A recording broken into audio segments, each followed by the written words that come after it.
examen que se nos aproxima. No sé qué aparece ahí. Ahí está. La idea de la clase de hoy, vamos a tener 2 encuentros virtuales. El día de hoy es un lineamiento de cómo emprender el estudio de la asignatura próximo al examen que se nos viene en las otras semanas. Y en el próximo encuentro la idea sería poder evacuar ciertas dudas específicas que vayan surgiendo del estudio en general. Invito a aquellos que puedan y quieran encender la cámara, para mí es un gusto, porque por ahí hablar a circulitos con letras es muy difícil, ¿está? Yo estoy acostumbrado a la presencialidad, la virtualidad no es mi fuerte en sí, pero bueno, todo lo que sea para poder ayudarlos a ustedes siempre es bienvenido. Veo ahí algunas caras conocidas. Hola, Flor. Hoy no me vas a preguntar de patologías, me imagino, de cuestiones específicas de enfermedades, pero bueno, no sé de qué comisiones serán algunos estudiantes. Yo soy de la comisión, estoy a cargo de la comisión número 3 y número 6 de los días viernes. Calculo que debe haber diversos estudiantes de los días viernes por la mañana, por la tarde y los días sábados. Como para darle inicio a este encuentro y que ustedes puedan ir tomando notas si quieren, o si tienen alguna duda también lo pueden ir haciendo por este medio, por el chat, o si quieren hacerlo verbalmente también están invitados. ¿Cómo inicio con el estudio de la asignatura de biología? Ya que son bastantes temas, hay un contenido amplio para poder abordar, y por ahí si no he seguido el lineamiento de las guías que aporta la cátedra, estoy bastante atrasado en el tema del estudio. Siempre recomiendo que hagan las guías de estudio, porque básicamente las preguntas de examen siempre se basan. No quiere decir que sean tal cual las preguntas que aparecen en la guía, pero son la base principal para que ustedes puedan entender hacia dónde apunta o cuál es el objetivo de la asignatura. Aquellos estudiantes que vienen de otras carreras, que son similares, por ejemplo en nuestra facultad que tenemos la carrera de medicina, hay algunas cuestiones muy amplias o muy específicas de la biología humana que quizás no vamos a trabajar dentro de esta asignatura, porque no es el objetivo de enfermería. Entonces, estaría bueno que si tienen alguna duda con respecto a algún contenido muy específico de algún tema, lo puedan preguntar, para saber si aboco mi energía en estudiarlo ahí o busco otro tema más importante que quizás la cátedra cifra su visión en cuanto a las preguntas de examen. Nosotros en el primer encuentro lo que fuimos viendo fueron los planos y direcciones y algunas cuestiones muy generales del estudio de la anatomía humana. Para aquellos que no soy su docente, en el primer día de clase yo dije que la anatomía hace a la función. Esto quiere decir que toda estructura de nuestro cuerpo tiene una funcionalidad específica y por eso está ubicada y está formada de tal manera que permite esa funcionalidad específica que va a cumplir. Hay ciertos tejidos y ciertos órganos que cumplen una o varias funciones, eso lo vamos a ir desarrollando a medida que avancemos en la asignatura. Pero por ahora, nosotros estamos viendo todo lo que es lo general, hemos entrado en algunas cuestiones específicas, por ejemplo, cuando vimos sistema digestivo, en donde vemos que algunos tejidos comparten ciertas similitudes o comparten funciones en cuanto al formato del tubo digestivo. Entonces, cuando ustedes tengan que plantearse el estudio de los esquemas, siempre digo lo mismo, la biología se estudia por esquemas, es la única forma de poder entender el funcionamiento. O sea, si yo no ubico visualmente dónde se encuentra ese órgano o ese tejido específico, es complejo poder entender lo que la teoría.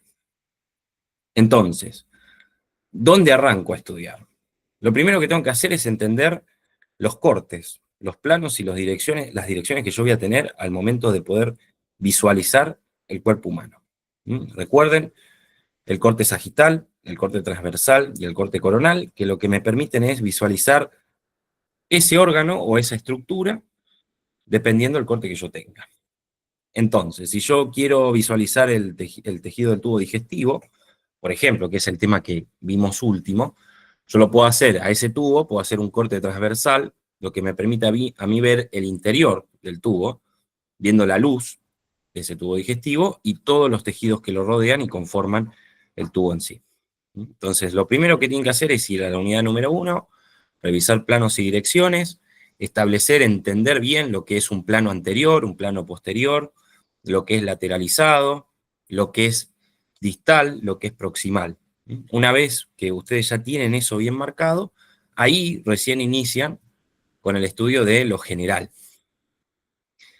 Yo tengo una pequeña guía como para ayudarlos. Después cada uno va a ir viendo el formato en el cual va a estudiar la asignatura. Pero bueno, para aquellos que quizás no tienen como un puntapié para poder arrancar, esta guía puede serles bastante útil.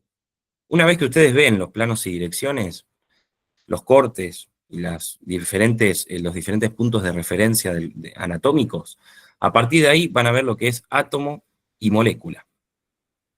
Generalidades del átomo y molécula, ¿sí? Ustedes van a ver que en las clases que hemos tenido de biofísica y bioquímica, la dirección que toma la asignatura en el estudio de estas cuestiones es superficial. Entonces, por ahí, ahondar demasiado en cuestiones atómicas o moleculares sería desviarnos bastante del objetivo que tiene la asignatura. Lo que ustedes tienen que entender es la conformación de un átomo, está para poder después entender cómo se conforman las moléculas, que es el conjunto de átomos. Si yo tengo un montón de átomos juntos, me van a conformar una molécula específica.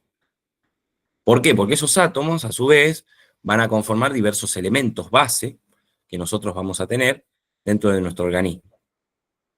Entonces, la composición del átomo, núcleo, perdón, protones, neutrones y electrones. Está esa cuestión bien general.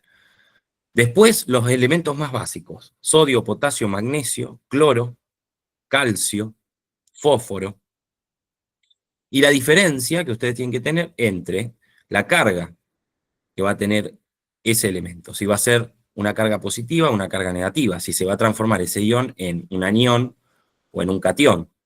¿Por qué es importante? Quizás ahora ustedes no lo ven en lo general, pero cuando lleguemos a las últimas unidades, en el último tramo de la asignatura, que vamos a ver los sistemas integradores, que son sistema endocrino y sistema nervioso, necesitamos entender por qué es importante que cuenten con cargas estos elementos. Algunos que por ahí, como por ejemplo el caso de Flor, que es la que estoy viendo, que ya han cursado esta asignatura, entienden a lo que yo apunto, pero para aquellos que recién la están cursando este año, quizás no le encuentran un sentido específico ahora, entender por qué tienen que tener cargas positivas o negativas. En lo general, es importante que lo sepan. Una vez que yo entendí lo de las cargas, los iones, entiendo los elementos base, ¿qué es lo que hacen esos elementos básicos? Por ejemplo, ¿qué función cumple principalmente potasio y sodio, calcio y cloro, y el resto de los elementos que les fui mencionando? Paso a la otra parte, que son las moléculas.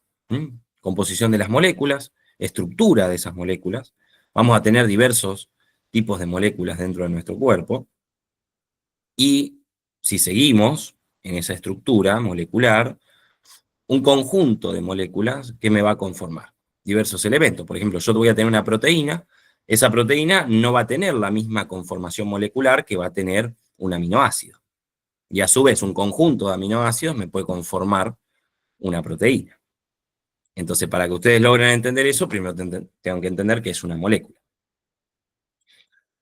Algo que le tienen que dar mucha importancia cuando estén hablando a nivel molecular es al agua.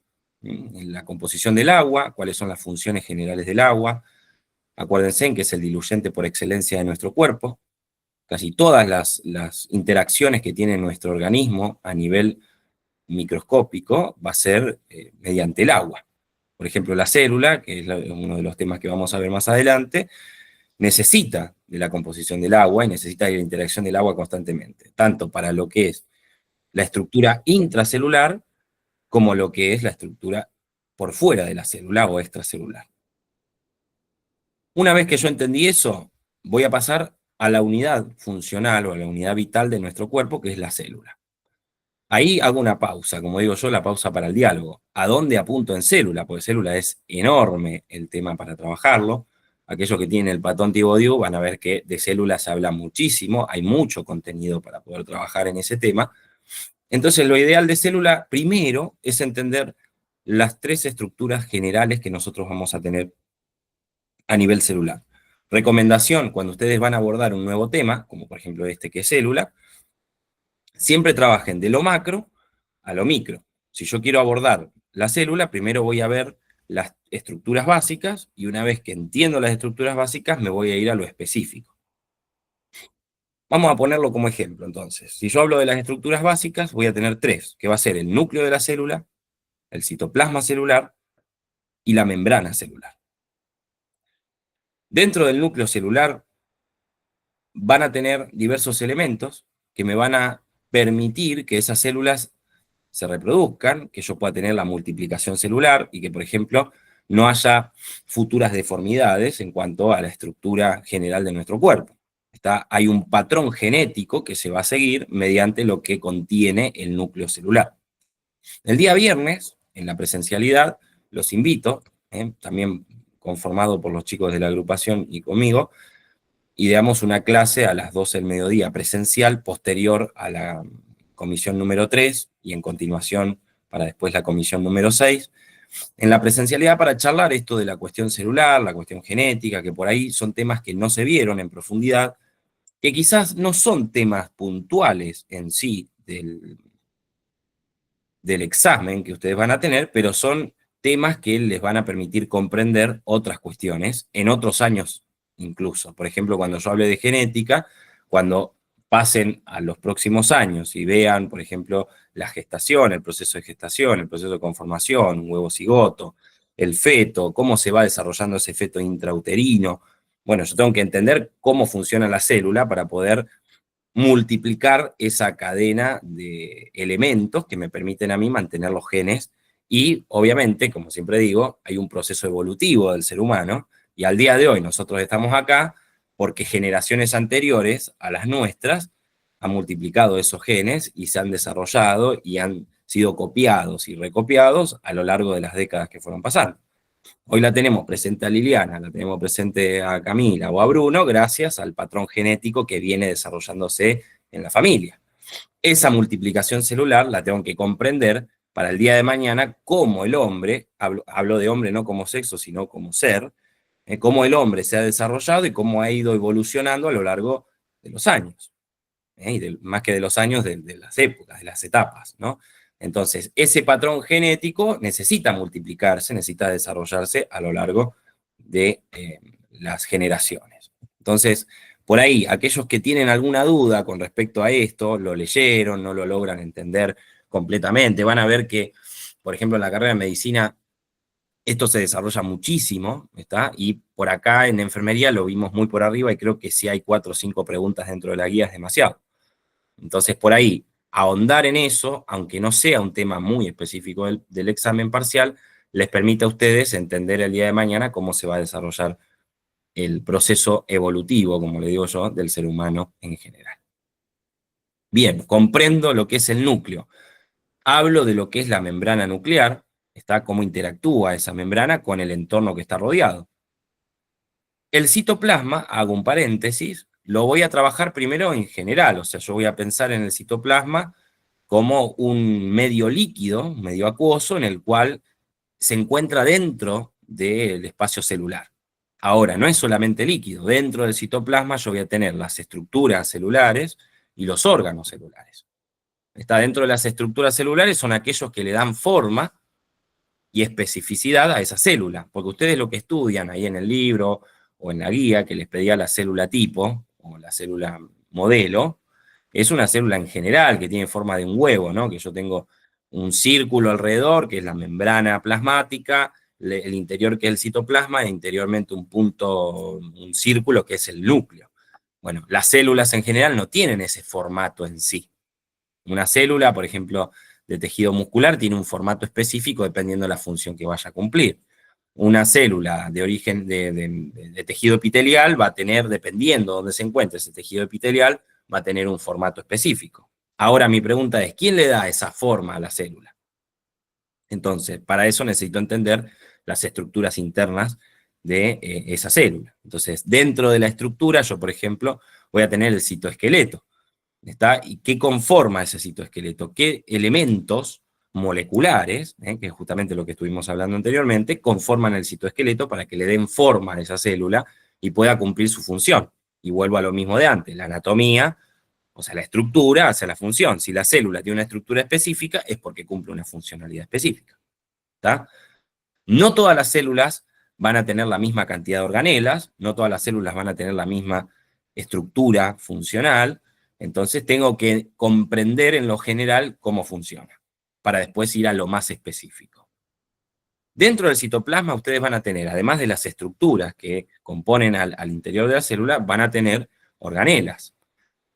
Yo digo que la célula funciona como nosotros, ¿está? Nosotros comemos, nosotros nos comunicamos, nosotros eliminamos desechos e interactuamos con nuestro medio constantemente. Bueno, la célula hace exactamente lo mismo. A ver, para que yo pueda hablar de un ser vivo, tengo que hablar de que existe una estructura celular. Entonces, cuando yo tengo, por eso digo que es la unidad funcional o viva de nuestro organismo, está el hecho de que existan células que puedan interactuar con su medio, que puedan desarrollarse, que puedan reproducirse, que puedan comer, que puedan beber o que puedan eliminar desechos, hace lo mismo que hace el ser humano como estructura general, como organismo.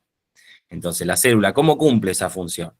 Entonces, para eso necesito entender la funcionalidad de las organelas, o sea, de esos órganos que componen al interior de la célula. ¿Dónde van a estar esas organelas? Van a estar ubicadas en ese citoplasma, en esa estructura acuosa que yo voy a tener, que me va a permitir que la organela pueda desarrollar sus acciones. Voy a tener dos divisiones de esas organelas. Voy a tener organelas no membranosas y organelas membranosas.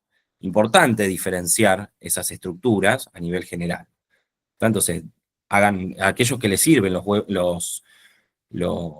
cuadros sinópticos, por ejemplo. Yo soy una persona que me gusta mucho estudiar desde un cuadro sinóptico, incluso en mis clases soy de desarrollar esos cuadros, permite darle un orden a ese estudio. Entonces, cuando ustedes estén estudiando las organelas, sepan que la funcionalidad de las organelas es darle la funcionalidad vital a esa célula.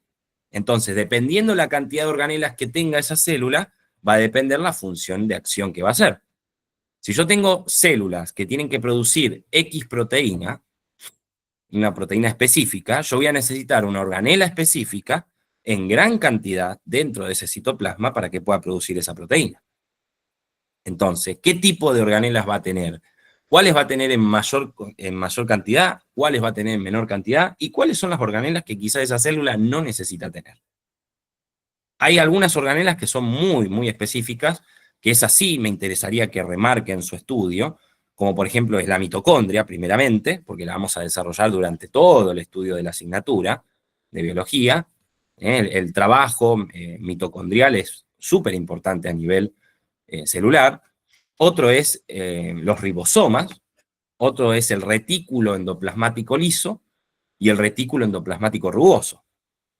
Esas organelas mínimamente tengo que entender cómo son estructuradas, si tienen o no tienen membrana, y cuál es su función. Entonces, si yo entiendo eso, cuando yo sé cuál es la función de esa organela, cuando encuentro una célula que tiene gran cantidad de ribosomas, o gran cantidad de retículos endoplasmáticos lisos, voy a entender por qué esa célula está ubicada en un tejido específico, en un lugar determinado de nuestro cuerpo. Y como otra célula que quizás es del mismo tipo de tejido, porque ustedes ya saben que existe el tejido epitelial, conjuntivo, conectivo, nervioso y muscular. Quizás en otra parte de mi cuerpo tengo estructuras epiteliales con células de similares características, pero sin embargo tienen menor cantidad de organelas que la que tiene en otro espacio. Porque justamente ese tipo de célula, en un conjunto, que va a ser un tejido, va a cumplir una funcionalidad distinta. ¿Me van siguiendo hasta acá o voy muy rápido? Cualquier cosa me frenan. Yo igualmente por las cámaras veo sus caras y me doy cuenta, ¿sí? Por ahí me pongo rápido a hablar y bueno, ahí algunos ya voy viendo. Entonces, pensando en esto, yo ya conozco cuál es la funcionalidad de esa célula gracias a la cantidad y a las estructuras organulares que tiene esa célula internamente. Otra pausa para el diálogo. tengo que saber la composición de ese citoplasma. ¿Por qué la tengo que saber? Porque obviamente la célula utiliza ese medio acuoso justamente para desarrollar su funcionalidad. ¿Está? Yo voy a tener ese citoplasma que tiene una composición específica que va a desarrollar o va a permitir el desarrollo de las actividades celulares. Siguiendo con las estructuras generales de la célula, la más importante que van a tener que desarrollar y en gran profundidad es la membrana celular. Entonces, dentro de las funcionalidades, aquellos que están en mis clases saben que yo marco muchísimo la función de la membrana celular. Yo voy a tener, además de darle estructura en sí a la célula, porque la membrana también permite la estructura celular, o digamos, el forma. Sí, tengo una Michibendi que está acá arriba, perdón. Hace frío, se nota. Entonces, dentro de la membrana celular, que tiene le da estructura a esa célula, además me permite la comunicación con el medio. Entonces, y encima tengo que entender cuál es la función que tiene esa membrana. ¿Está? Porque además de ser quien me permita que esa célula se comunique, también me permite que intercambie, también me permite que ingresen o no ciertas sustancias o elementos dentro de la célula. No lo tengo acá anotado, les digo la verdad, pero cuando yo hablo de membrana celular, estoy hablando de sus funciones en general y de la importancia que tiene esa membrana. Entonces, si yo pienso en membrana celular, tengo que pensar en su estructura. Entonces, ¿a qué me voy? Bueno, una bicapa fosfolipídica. ¿Por qué es bicapa y no una sola capa de fosfolípidos? ¿Por qué son fosfolípidos y no solamente una estructura única de moléculas? Entonces, tengo que ir a la lógica. Si yo tengo un medio acuoso internamente en la célula y digo que la célula convive en un medio acuoso, significa que por fuera de la célula también hay líquido. Ahora, imagínense en que esa célula no tuviese esa bicapa fosfolipídica, va a tener una interacción continua con el medio que la rodea y no va a permitir que la célula mantenga su estructura. ¿Se imaginan una célula en un medio acuoso específico que no tenga una membrana que la contenga, que no tenga una membrana selectiva, que permita que ciertos elementos entren en X cantidad y no en más o en menos, que no permita que ciertos elementos salgan de la célula sin que primero haya un registro de cómo van a salir y en qué cantidad van a salir? Esa célula no podría permitirse la vida, ¿está? Porque estaría rodeada de agua y adentro tendría mucha cantidad de agua y estaría en un medio totalmente disperso. Entonces, volviendo a la estructura de la membrana celular. Esta bicapa fosfolipídica cumple la funcionalidad de mantener el líquido dentro de la célula y los elementos que componen a esa célula, y mantener por fuera a los líquidos y los elementos que rodean a esa célula. Es como una barrera, es un método de barrera que tiene la célula para poder convivir con su medio. Además de permitirle comunicarse con el resto de otras células, además de permitir que elementos ingresen o salgan, es una estructura muy importante a nivel celular. Por eso cuando se rompe esa membrana celular, nos encontramos con todas las enfermedades que tenemos. Por ejemplo, si yo tengo ciertos elementos o microorganismos, como por ejemplo una bacteria, que ataca ciertas células de nuestro cuerpo, esa célula se rompe la estructura membranosa que la recubre y pierde la capacidad de función. Por eso se destruye esa célula o se muere. Si yo tengo una enfermedad específica que dice que ataca directamente e invade esa membrana celular, permitiendo que ciertos elementos pasen con mayor soltura o que pierda elementos esa célula por medio de su membrana, estoy rompiendo esa estructura membranosa que me permite la defensa de la propia célula. Entonces, además de tener capacidades selectivas, además de tener capacidades comunicativas, tiene también capacidades defensivas para esa célula. Mantiene la vida de esa célula, mantiene la estructura vital de esa célula. Y que sea una bicapa fosfolipídica me permite a mí que tenga una capa, una doble capa hidrófuga y una doble capa hidrofílica. Entonces, de esa manera, tiene, por un lado, rechazo al agua, para mantener el agua a raya fuera y dentro de la estructura celular, pero también tiene atracción entre lo que es el agua externa e interna, porque si no, no podría funcionar ese intercambio. Pero hay un problema.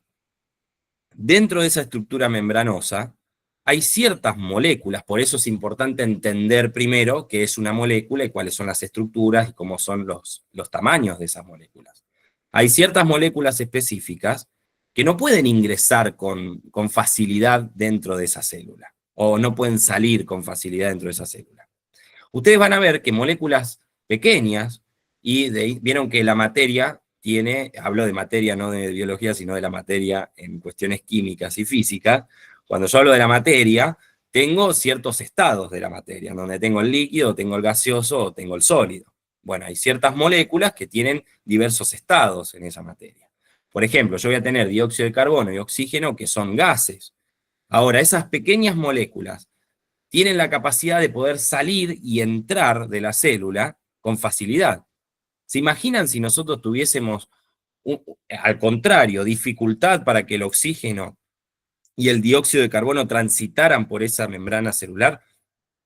No podríamos respirar, no podríamos vivir, ¿está? Porque esto facilita, el que esté facilitado ese intercambio rápido, facilita el proceso vital.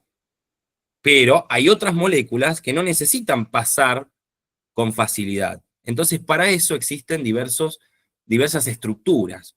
Esas estructuras que ustedes van a tener en esa membrana, que es una bicapa fosfolipídica conformada también por diversos elementos como el colágeno principalmente, se lo anotan al colágeno, busquen qué es el colágeno, qué función cumple dentro de la membrana celular, importante entenderlo. Paren que se me están cayendo mocos, esta época del año es complicada. Denme un segundito.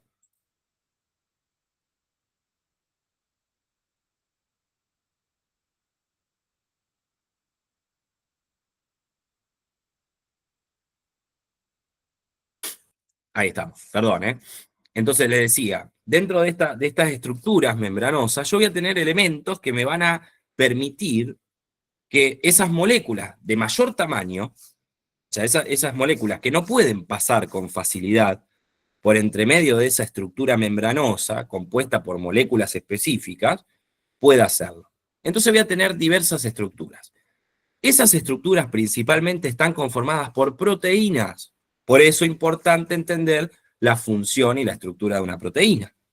Porque dentro de mi membrana, en esa estructura membranosa que yo tengo en cada célula, hay proteínas específicas que se transforman en facilitadores para poder ingresar o sacar elementos dentro y fuera de la célula. Profe, una pregunta, ¿eso sería lo de la bomba sodio-potasio? ¿Vamos a estudiar? ¿O Bien, no? ahí vamos a llegar a eso, Bruno. Va para ese lado. Pero, por ejemplo, antes de llegar a la bomba sodio-potasio, para poder entenderla, primero tengo que entender los mecanismos de transporte que yo voy a tener en esa célula. Vamos de lo macro a lo micro. Después, dentro de esos mecanismos de transporte, Bruno, sí voy a tener específicamente la bomba sodio-potasio, pero incluida en una subclasificación de esos transportes que yo tengo. Entonces, tengo que pensar en los mecanismos de transporte, cómo la célula intercambia elementos con su medio. ¿Está? Entonces, voy a tener transportes que son activos y transportes que son pasivos. Cuando yo hablo de activo y pasivo, significa que utilizan, cuando son activos, energía celular, y por otro lado, cuando son pasivos, no utilizan energía o no hacen uso de energía. Por eso hago otro paréntesis, pausa para el diálogo, tengo que entender la función mitocondrial, porque la mitocondria es como la batería de nuestra célula, es la que me va a mantener esa energía, la va a producir esa energía y me va a permitir que la célula pueda desarrollar transportes activos, por ejemplo, en donde requiere de uso de energía. Ahora, mi pregunta es, ¿de dónde sale esa energía? Si yo no entendí previamente cómo funciona una mitocondria, cómo funciona el desarrollo de la energía, que ustedes la conocen como la ATP, dentro de esa célula, no voy a entender cómo funciona un transporte activo, en donde yo digo que utiliza energía para poder intercambiar con su medio.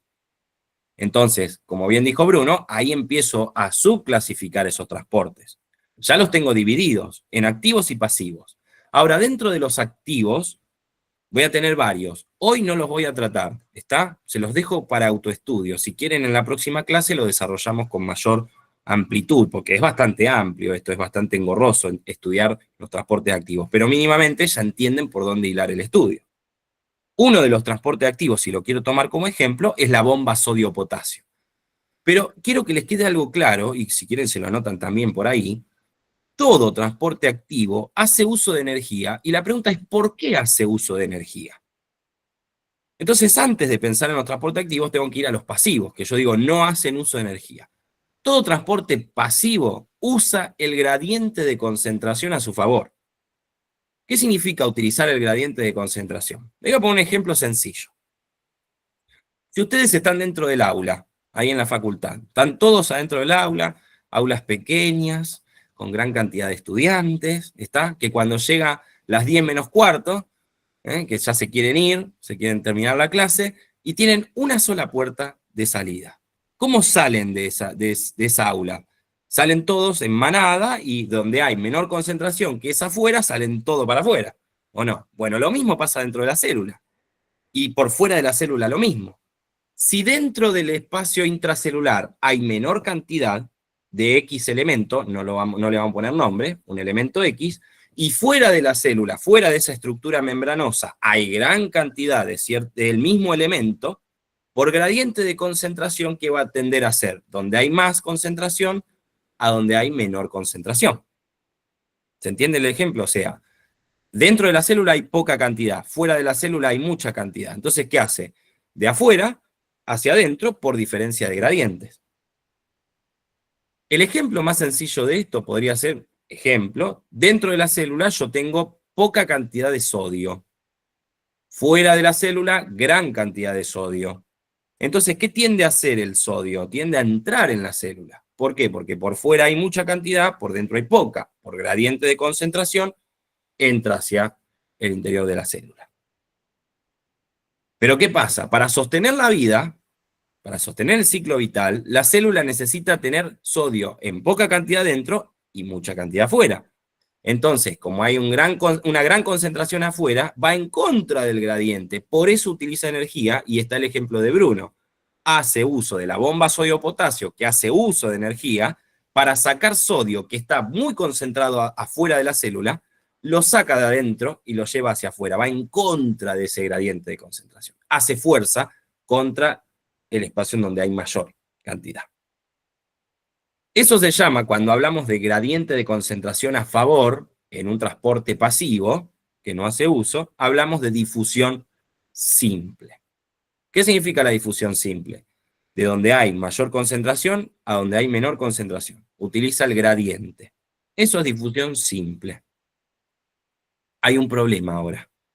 Esos son moléculas pequeñas, como por ejemplo los iones.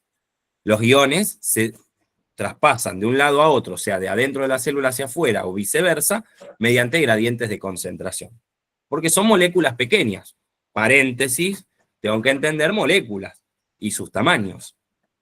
Ahora, ¿qué pasa cuando esas moléculas no son como los iones, que son pequeñas y que pueden pasar con facilidad en esa membrana? Y ahora hablamos de moléculas más grandes, cuando ya son moléculas de mayor tamaño, con mayor cantidad de composición atómica. Entonces ahí necesito de otro elemento, además del gradiente de concentración.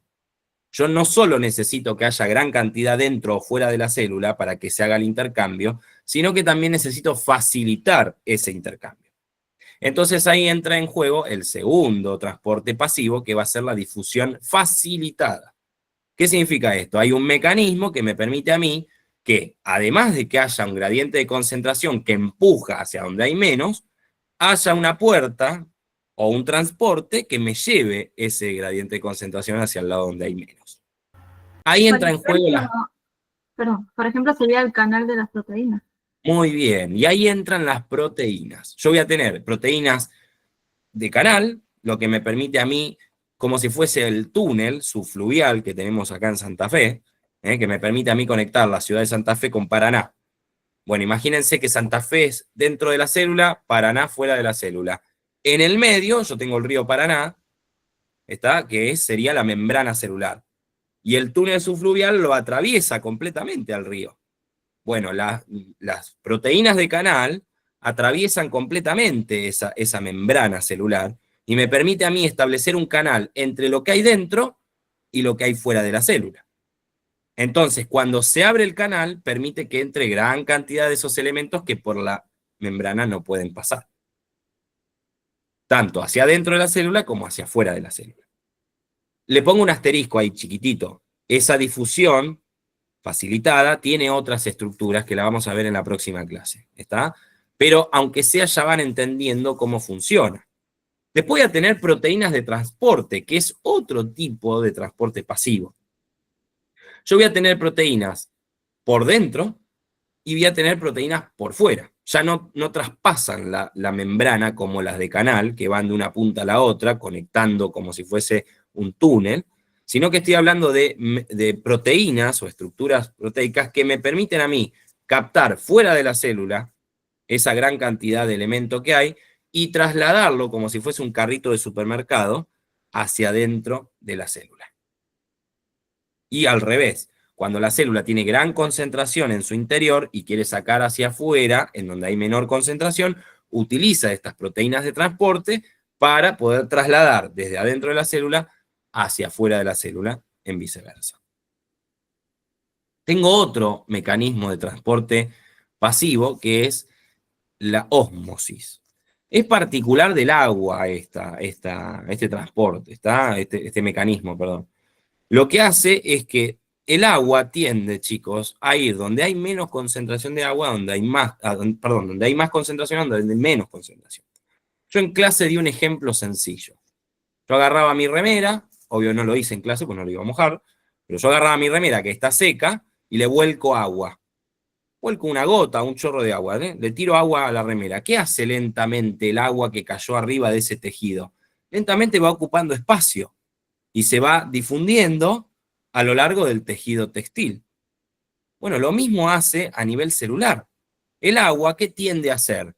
Si hay concentración de agua fuera de la célula y hay menor concentración dentro de la célula, ¿qué va a tender a hacer el agua? A equilibrarse.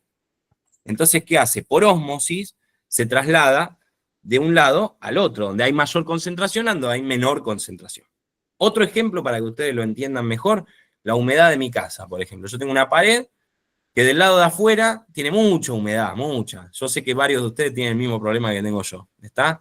El vecino, un hijo de su madre, que no revoca la pared y la humedad de su casa se me traslada para el lado de la mía. ¿Qué está haciendo el agua ahí? Está yendo de donde hay más concentración de agua, de humedad, a donde hay menor concentración de humedad. Se traspasa de un lado a otro. Eso es la ósmosis, por ejemplo, a nivel celular. El agua lo que va a tender a hacer es buscar el equilibrio, chicos, constantemente. Entonces, por transporte pasivo, ¿por qué? Porque hay diferencia de gradiente de concentración, lo que hace el agua es trasladarse desde un medio donde hay más concentración a donde hay menos, y lo hace por sí sola, por una cuestión de equilibrio. ¿Estamos hasta acá? Transporte activo, entonces, todo aquel que utilice energía. Lo ponemos entre paréntesis, próxima clase, revisamos los transportes, porque yo ahí ya voy a tener a muchos de ustedes, estoy seguro, tengo fe, que van a ponerse a estudiar, entonces muchos de ustedes ya van a tener leído este tema de transporte, entonces cuando yo hable, no voy a estar hablando en chino mandarín, sino que va a ser un tema que se va a entender mínimamente. ¿Está? Pero ya entendiendo de que existen transportes para que los elementos pasen de un lado hacia el otro, tanto desde lo interno hacia lo externo de la célula, ya voy hilando cómo tengo que ir estudiando. ¿Estamos hasta acá? Nos queda un último tramo y ya los libero para que no sea demasiada la información tampoco. Una vez que yo entendí la célula, que yo ya comprendí cómo trabaja, cómo se desarrolla, cómo esa célula está estructurada, cómo la célula mantiene a raya los elementos, tanto adentro como afuera, voy a empezar a estudiar la unión de esas células. Entonces, si yo tengo muchas células iguales, en conjunto, esas células van a establecer un tejido, porque un tejido es un conjunto de células con las mismas características y con las mismas funciones. El viernes podría explicar la edematización. Florencia no puede evitar ella siempre preguntarme alguna cuestión específica patológica. Eso después, si querés, aparte, Flor, lo explicamos al edema, ¿está? Pero para el primer año no necesitan saber. Vuelvo entonces para atrás, antes que se pierda la idea. Cuando ya entendí lo que es célula, entonces ahora entiendo lo que es tejido, que es un conjunto de células de similares características en función y estructura. ¿Está? Si yo digo que muchas células juntas conforman un tejido, entonces ahora tengo que entender qué tipo de tejido existe. Y lo voy a clasificar primero de lo mayor a lo menor. La clasificación más grande que van a tener van a ser 4 tipos de tejidos específicos generales, que van a ser el tejido epitelial, el tejido conectivo conjuntivo, el tejido muscular y el tejido nervioso. Un asterisco, tejido nervioso, estudien qué célula lo compone y cuál es la funcionalidad en general, porque tejido nervioso después lo vemos como tema abarcado en mayor magnitud a fin de las unidades. Lo vemos como un sistema completo, que es el sistema nervioso. Está uno de los sistemas, no es compensado, es un sistema integral, el sistema nervioso. Entonces, ahora para este examen, entender qué tipo de células componen un tejido nervioso y qué función en general cumple el tejido nervioso. Ese es como el más fácil, ¿no? Por ahora. Después vamos a ver que en las unidades más amplias el tejido nervioso tiene una complejidad específica. Una vez que ven eso, vamos a los 3 tejidos que nos restan, que van a darse cuenta cuando pasemos a digestivo que esos 3 tejidos están presentes. Y el cuarto también está presente, ¿está? O sea, normalmente los tejidos se interaccionan entre sí de diversas maneras. El tejido epitelial yo lo voy a volver a subclasificar otra vez. Lo voy a subclasificar en tejido epitelial de estructura o estructural y en tejido epitelial glandular. La palabra me lo está diciendo. Si es tejido epitelial de estructura, tiene una funcionalidad anatómica que le da forma a algo. Y si es tejido epitelial glandular, me está diciendo que es un tejido que secreta algún tipo de elemento o que produce algún tipo de elemento, que puede ser una hormona, puede ser una enzima. Esta puede ser diversos tipos de elementos que se van a producir en ese tejido, en esa célula, en ese conjunto de células específicas. ¿Estamos? Dentro de la estructura del tejido epitelial estructural, voy a volver a subclasificarlo en estructural de revestimiento y en estructural de recubrimiento. Y acá les pongo un asterisco, importante. Donde exista una cavidad, donde exista un espacio, siempre va a haber presente tejido epitelial. Siempre.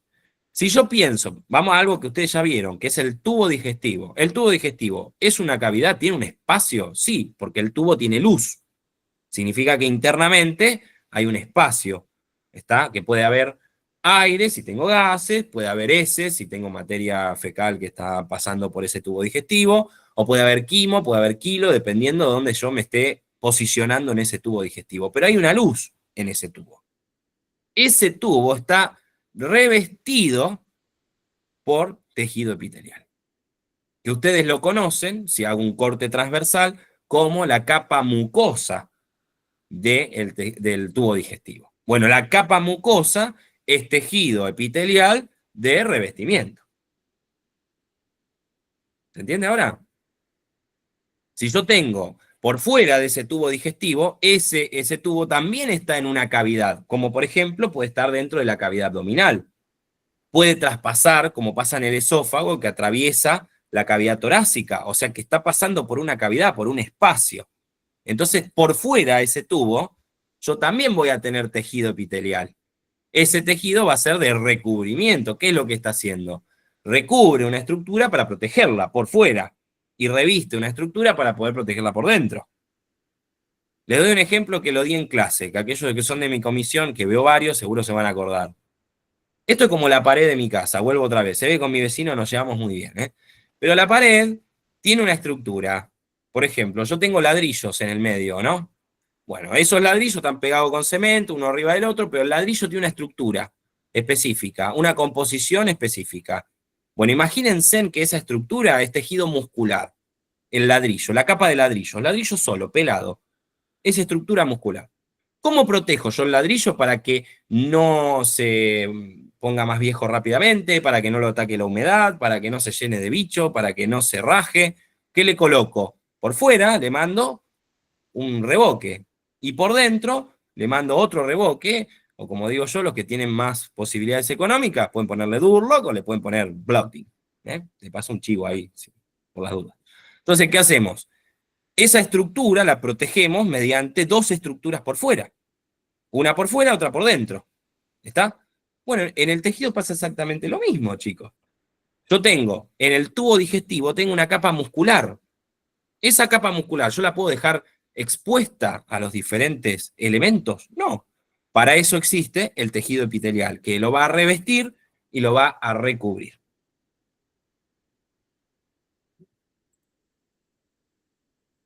Bien.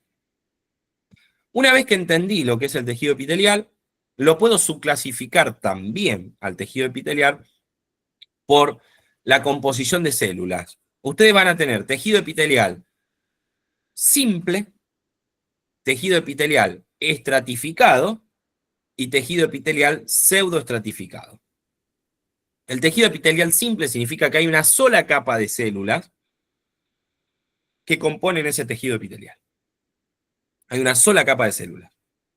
Significa que si yo daño el día de mañana, esto para Florencia y a los que les gusta la parte patológica, el día de mañana yo daño esa estructura epitelial, estoy rompiendo la única estructura de células que tiene. No hay otra capa arriba de esa, es una única capa, es tejido simple. Hay una célula epitelial al lado de la otra y conforman una estructura que puede ser de revestimiento o de recubrimiento. El estratificado, lo que me está diciendo es que por arriba de cada una de esas capas hay otra capa de tejido epitelial. Como por ejemplo pasa en la piel, el órgano más grande que tenemos en nuestro organismo, en nuestra estructura anatómica. La piel está compuesta principalmente, lo que ustedes ven afuera, es tejido epitelial. Ahora, ¿ese tejido epitelial es simple? No, es estratificado, porque pues tiene varias capas que va una sobre la otra. ¿Que a medida que van pasando los años se va deteriorando? Sí. Si yo me pongo frente al sol a tostarme todos los veranos, ¿se va a deteriorar? Sí. Si yo no la cuido con cremas y la hidrato continuamente y tomo agüita todos los días, ¿se va a ir dañando? Sí. Pero esa estructura es tejido epitelial estratificado, o sea, va una capa arriba de la otra. Por eso la piel nos protege. ¿Por qué nos protege? Porque nos permite que si se daña la capa superior, la de abajo sigue cumpliendo la función de defensa de la estructura que está por detrás. ¿Se entiende ahora? Por eso cuando ustedes agarran y se raspan, hacen una laceración superficial, no hay sangrado. ¿Por qué no hay sangrado? Porque lo único que lograron hacer es arrastrar células de tejido epitelial de la superficie. Debajo de esa laceración existe tejido epitelial nuevamente y detrás va a haber otro tipo de tejido que es el que vamos a ver ahora. Entonces, por eso hay capas. Bueno, eso es tejido estratificado. Está en donde el tejido epitelial está compuesto por varias capas superpuestas de células epiteliales. Y el pseudoestratificado es una estructura de tejido que es epitelial, que a simple vista, no hablo de la vista de nosotros acá, como ustedes me están viendo a mí, sino una vista microscópica. A nivel de una vista microscópica, yo voy a ver que parece que existen capas superpuestas una arriba de la otra, o que son muchas capas, pero en realidad es una sola capa de estructura epitelial que en su estructura, como están posicionadas las células, pareciera que son muchas capas, pero en realidad es una sola. Son células que son irregulares, o sea, no tienen una estructura específica que me permite a mí diferenciar capa sobre capa sobre capa, sino que son estructuras más irregulares, lo que hace que si hay diferentes tamaños, a la vista microscópica aparecen muchos niveles, pero en realidad es una sola capa de tejido epitelial. ¿Está? Por eso se llama pseudoestratificado. Parece simple, o sea, parece estratificado, pero tiene más las características del simple. Pero tampoco es simple porque no es una sola estructura y las células son todas únicas e iguales, sino que tienen diversos tamaños y formas, lo que permite que ese tejido tenga una variabilidad en su estructura general de tejido. Vamos al tejido conectivo, que es el que sigue. En tejido conectivo ustedes van a encontrar un montón en la subclasificación. Yo voy a tener el adiposo, voy a tener el óseo, voy a tener el hematopoyético, voy a tener el sanguíneo, voy a tener un montón. Hagan una subclasificación de ese tejido conectivo. La palabra lo está diciendo, conectivo o conjuntivo. Por eso yo uso conectivo normalmente, depende del libro que utilicen, ¿está? ¿Por qué conectivo? Porque la función que cumple ese tejido es conectar con otras estructuras. Una característica que tiene el tejido epitelial, chicos, es que es avascular. ¿Qué significa que sea vascular? Que no tiene irrigación. Ahora, ¿quién irriga? ¿Quién le brinda proteínas? ¿Quién le brinda elementos, iones, agua a esa estructura epitelial? Detrás de toda estructura epitelial voy a tener una estructura conectiva siempre, o en la gran mayoría de los casos. Lo que va a permitir que, por ejemplo, yo pueda irrigar el tejido epitelial. Entonces voy de nuevo al ejemplo de la piel. Si yo tengo una laceración superficial de la piel, lo que yo estoy haciendo es arrastrando la capa superficial de las células epiteliales. Ahora, si yo agarro una navaja, no lo hagan en casa, ¿no? Pero si yo agarro una navaja y me corto la piel en profundidad y perforo esa estructura de tejido, va a empezar a sangrar. ¿Por qué sangra? Porque ya logré profundizar el corte y rompí la estructura de tejido conectivo que está por detrás. ¿Se entiende? Entonces ahora yo tengo vasos sanguíneos, tengo capilares que transportan sangre, tengo tejido linfático por detrás, por eso el linfático también se lo considera como tejido conectivo, no conjuntivo, ¿está? Porque cumplen esa función de conectar esos tejidos unos con otros. Ahí van a encontrarse con el tejido óseo. El tejido óseo lo van a tener que dividir en dos partes importantes. Uno el esponjoso y otro el tejido óseo esponjoso y el tejido macizo. Me sale, pero no es macizo. El tejido compacto, gracias. Ya de tanto que hablo se me pierde. Entonces, ¿por qué tengo que diferenciarlo? Porque el compacto tiene una estructura específica. En clases, yo me acuerdo que llevé un par de huesitos, en las clases de estos días que estuvimos, y que yo les mostraba, ¿no? La estructura interna de ese hueso, que era un fémur, en donde podíamos ver el tejido óseo esponjoso internamente, que le daba estructura y le daba, como digamos, cierto grado de solidez a ese hueso, pero también permitía, al ser poroso, que el fluido que está por dentro de ese hueso pueda circular. Ahora, si es solamente esponjoso el hueso, pierde fuerza y se vuelve frágil ante cualquier otro tipo de movimiento, golpe o movimiento brusco. Entonces, por eso tiene que estar recubierto por tejido óseo macizo o compacto, lo que me permite a mí darle solidez a esa estructura ósea y también darle forma a la estructura ósea. Entonces, yo voy a tener diversos tipos de huesos. Voy a tener huesos largos, huesos cortos, huesos planos, regulares, irregulares, con estructura específica. Van a ver más adelante, cuando veamos columna vertebral, cómo está estructurada esa columna, cómo esas vértebras por dentro pueden hacer circular cierto tipo de fluido y también pueden permitir la defensa de otro tipo de médula, que es la médula espinal. Entonces cumple una función defensiva, también cumple una función conectiva. Ahí cumple una bifuncionalidad, por ejemplo, a nivel de las vértebras. ¿Me van siguiendo hasta acá? ¿Vamos bien? Bueno, vamos con lo último en tejidos. Esto es todo general, en la próxima podemos desarrollarlo un poco más. A nivel de los tejidos, tenemos otra estructura que son los tejidos musculares. El tejido muscular son células específicas que me permiten a mí realizar diversas funciones. Yo voy a tener 3 tipos de músculo o célula muscular. Músculo liso, músculo esquelético estriado o estriado esquelético y estriado cardíaco o miocárdico. Dentro de la estructura del tejido liso, yo le voy a dar 3 tips importantes, se los llevan, se los guardan y se los quedan para toda su carrera y no se lo olvidan nunca más. Los de mi comisión ya lo saben. ¿Cuál es? El músculo liso tiene 2 características importantísimas. Músculo liso es autónomo. ¿Qué significa que sea autónomo? Yo no le digo al músculo liso que se mueva o se deje de mover. O sea, no le digo que se contraiga o se relaje. Entonces es autónomo, está direccionado por el sistema nervioso central, ya lo vamos a ver cuando veamos sistema nervioso, cómo funciona en general.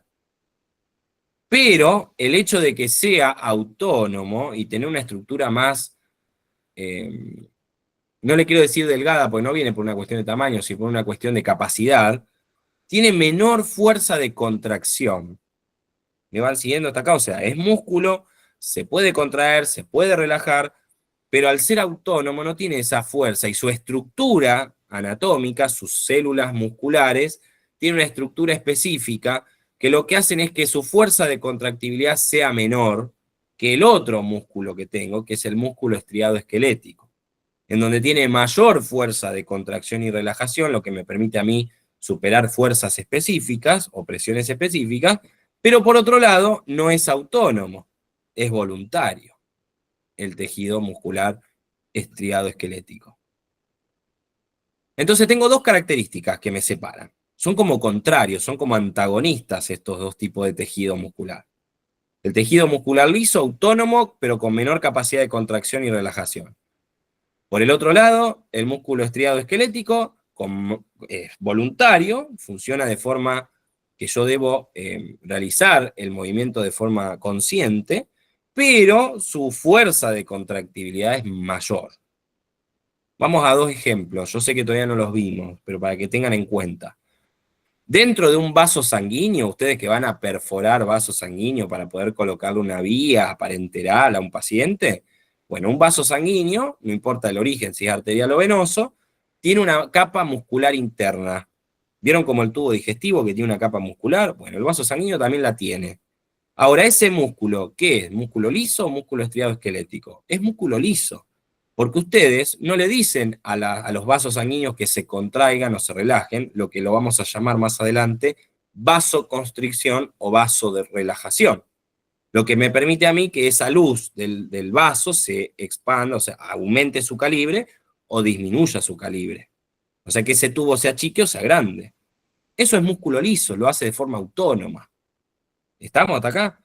Ahora, si yo quiero levantar una pesa, o quiero levantar un vaso de birra, o una copa de vino el fin de semana, depende qué ejercicio quieran hacer, con el brazo, lo que yo voy a utilizar son diversas estructuras musculares, como por ejemplo el deltoides, el trapecio, que son estructuras musculares conformadas por tejido muscular esquelético estriado.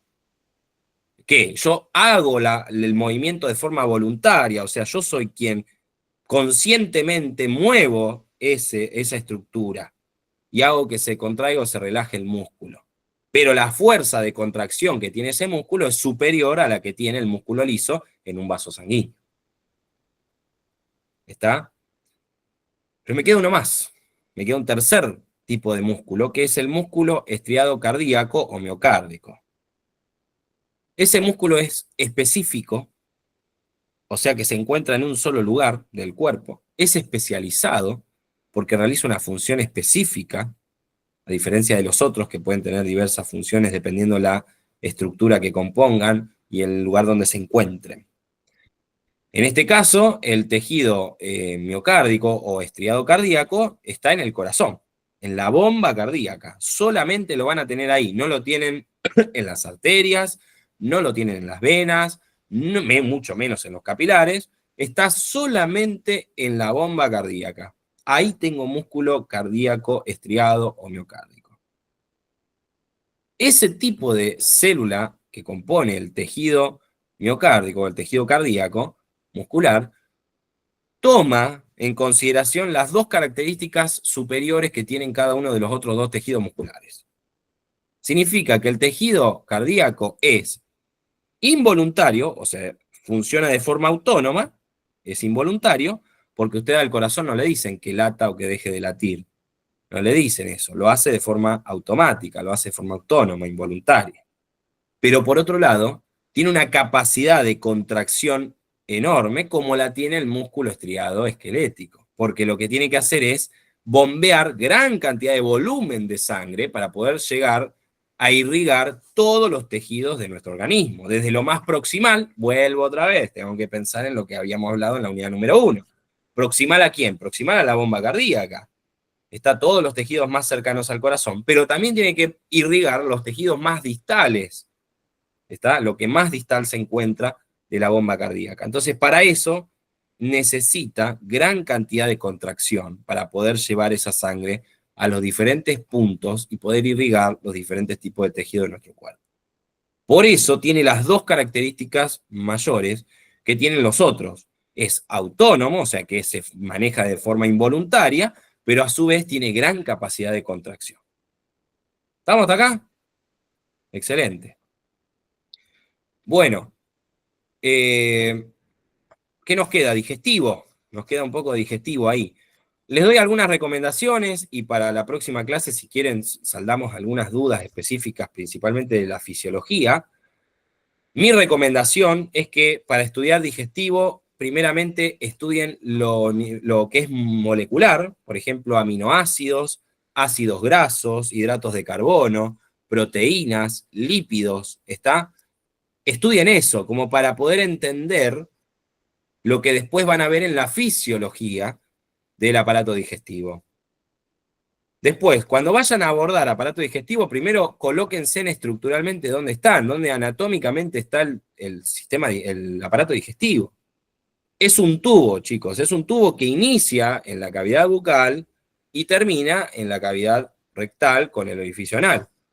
Entonces, es un tubo que conecta una punta del cuerpo con otra. Ahora, en ese recorrido, el tubo, lo que va a cambiar no es su estructura interna, porque la estructura interna es la misma. ¿Cuáles son su estructura interna? La capa mucosa, submucosa, muscular y serosa. Esas 4 capas van a estar presentes desde que inicia el tubo hasta que finaliza el tubo. Lo que va a cambiar, dependiendo del espacio donde yo me ubique, es su estructura interna de si es de mayor volumen o de menor volumen esa capa. Está, por ejemplo, a nivel muscular, en el estómago, sabemos que en el estómago se produce gran cantidad de la digestión mecánica, porque hay movimiento de ese producto que está dentro del estómago. Vamos a tener 3 capas musculares unidas entre sí, que conforman una sola capa muscular, que permite que el estómago realice movimientos estomacales, lo que me permite que ese alimento se empiece a degradar por medio de una digestión mecánica. Ahora, a nivel del esófago, yo no necesito una capa muscular gruesa como la que figura en el estómago. Entonces, la capa muscular es de menor volumen, pero sigue estando presente. No es que no tiene capa muscular. Entonces, cuando ustedes estudien el tubo digestivo, estúdienlo en las 4 capas. Mucosa, submucosa, muscular y serosa, porque está presente en toda la extensión del tubo digestivo. Ahora, lo que va a variar es donde ustedes se ubiquen. ¿En qué parte de ese tubo? ¿Se van a ubicar en el esófago? Bueno, ¿cómo están compuestas las 4 capas a nivel esofágico? ¿Se van a colocar en el estómago? Bueno, ¿cómo están constituidas a nivel estomacal esas 4 capas? ¿Se van a colocar en el intestino delgado? Bueno, ¿cómo están constituidas esas 4 capas en el intestino delgado? ¿Se van a colocar en el intestino grueso? Bueno, ¿cómo esas 4 capas están constituidas en el intestino grueso? Así tienen que estudiar digestivo. A nivel anatómico. ¿Está? A nivel anatómico lo estudian así, con sus 4 capas características. Ahora, hay ciertas estructuras anatómicas que están presentes en ciertas partes, como por ejemplo son las vellosidades y las microvellosidades. Perdón, ¿eh? Si quieren, en la próxima clase hablamos de microvellosidades y de las vellosidades, qué función cumple, por qué anatómicamente están colocadas en cierta parte del tubo digestivo y no en otra. Podemos hablar de la estructura del intestino delgado, de esos 6, 7 metros de longitud que tiene, cómo está dividido. Acuérdense que lo voy a dividir en 3 partes: duodeno, yeyuno e ilion. El intestino grueso lo voy a dividir también en partes. Voy a tener el colon ascendente, el colon transverso, el colon descendente y el sigmoideo. Voy a tener una estructura específica que me va a constituir al intestino grueso, voy a tener una estructura específica que me va a constituir al intestino delgado. Sí, Paula.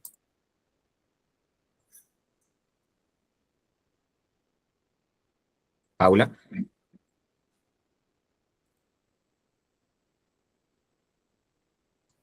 Bueno, quizás levantó la mano sin querer. Bueno, y dentro de ese estudio de sistema digestivo, de aparato digestivo, estudien... Mi suegra es muy buena, te va a la farmacia, compra las pruebas y dice que no irá a ningún proceso que sea positiva. ¿Eso qué tiene que ver? Silencio. Yo no la escucho a Paula o soy el único. No logro entender lo que me está preguntando, o si está hablando conmigo o está viendo el Eternauta. No lo sé, por la duda. Le falta clarificar. De última, Paula, escribilo por el chat, porque no te entendemos. Bueno, habría que silenciarlo, me parece. Yo no escucho absolutamente nada, no sé ustedes, Ahí está. Bueno, les decía, dentro de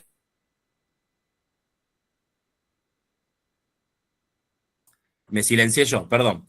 Dentro de esa estructura, entonces, anatómica, una vez que yo entendí cómo está conformado el tubo digestivo, dónde está colocado, por dónde atraviesa, chicos, acuérdense de las cavidades. Primera unidad, cavidades del cuerpo humano. Está dónde inicia el tubo digestivo, dónde finaliza el tubo digestivo, qué cavidades atraviesa de una punta a la otra. Está importante entender esto. Quiero que busquen peritoneo. ¿Qué función cumple el peritoneo? ¿Dónde está ubicado? ¿Qué órganos tengo intraperitonealmente? ¿Qué órganos tengo por fuera del peritoneo? Está importante esa diferenciación, porque el día de mañana se van a encontrar con enfermedades específicas o con complicaciones específicas a nivel abdominal y pélvico, entonces tienen que entender qué es el peritoneo, dónde está ubicado, qué órganos están dentro, qué órganos están fuera. ¿Está? ¿Qué tejido compone ese peritoneo? Ya vimos tejido, entonces tenemos ahí la oportunidad de entender cómo está constituido. Y si quieren estudiar la fisio del aparato digestivo, primero, entonces ya les dije, estudian aminoácidos, hidrato de carbono, proteínas, ácidos grasos, lípidos, estudien eso, peguen una leída de la unidad número 1, nuevamente, para poder entender cómo se produce la absorción, y lo remarco y lo subrayo con amarillo, la absorción se da a nivel intestinal.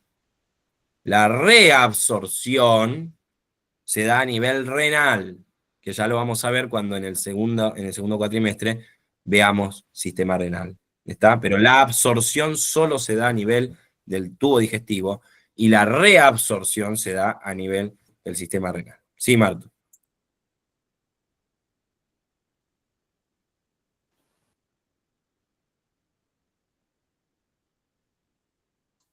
Yo no te escucho, Marto, si estás hablando. Marto, prende el micrófono. No, está prendido, pero capaz que no funciona el del auricular, quizás. De última, escribilo, Martu, no hay problema. Yo espero y escribilo ahí en el chat y vemos a ver qué te puedo responder. Bueno, un montón de información hoy, Un montón. Yo creo que hay una catarata importante. Perdónenme en aquellos que no están acostumbrados. No sé si hay muchos de mi comisión acá, veo algunos por ahí, pero creo que la gran mayoría son de otras.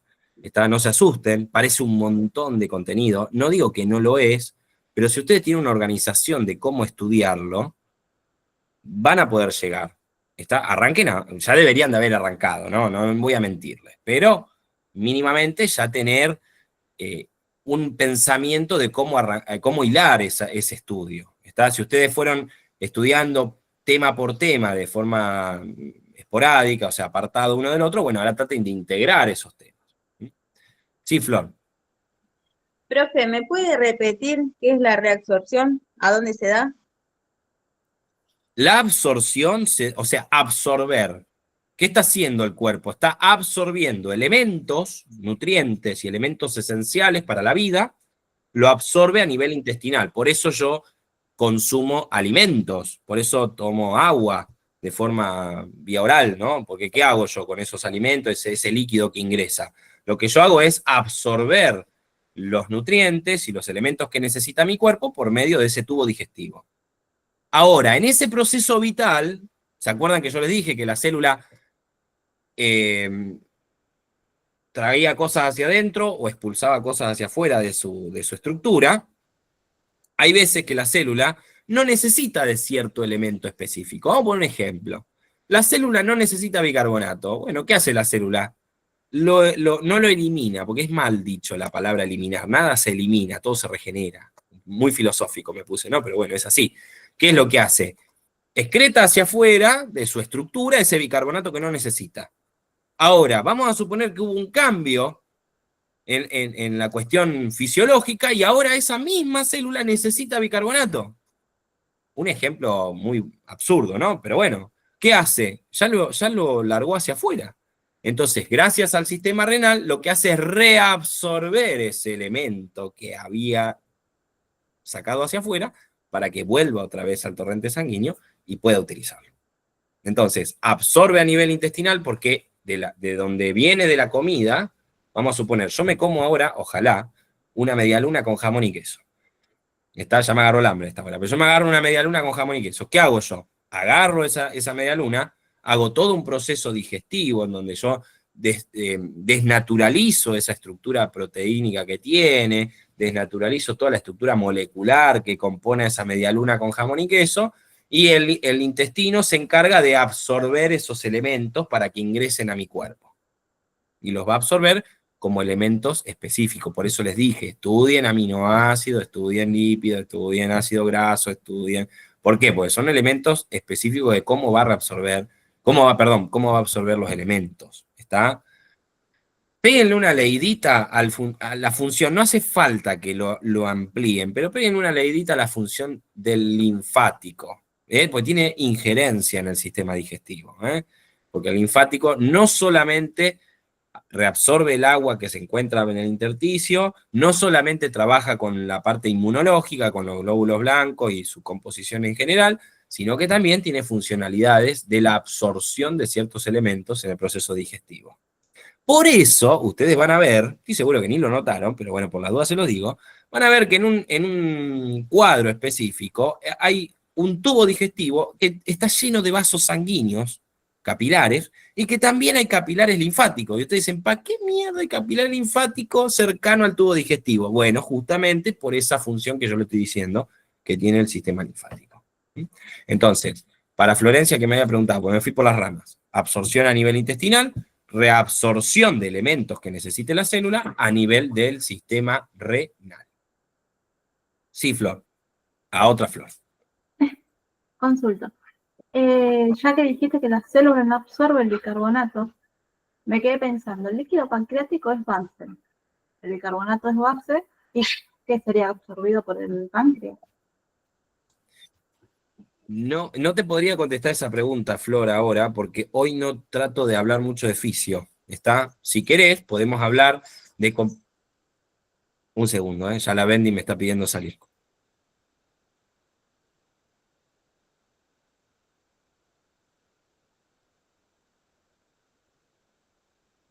Esa estructura, que es un órgano glandular, ¿está? Que tiene funcionalidades endócrinas y exócrinas, necesita, por ejemplo, el bicarbonato para componer su función exócrina de jugo pancreático. Entonces hay ciertas células específicas del páncreas que van a necesitar gran cantidad de bicarbonato para poder realizar la secreción de jugo pancreático. Entonces esas células necesitan del bicarbonato, mientras que otras estructuras celulares no lo necesitan. Entonces, ¿qué hacen? Si no lo necesitan, lo sueltan, lo liberan, y otras células pueden hacer uso de ella. ¿Estamos hasta acá? Un montón de información. Creo que por hoy demasiado, no quiero estirarlo más, ¿está? Aparte empezamos a disociar en cierto horario, ya me doy cuenta.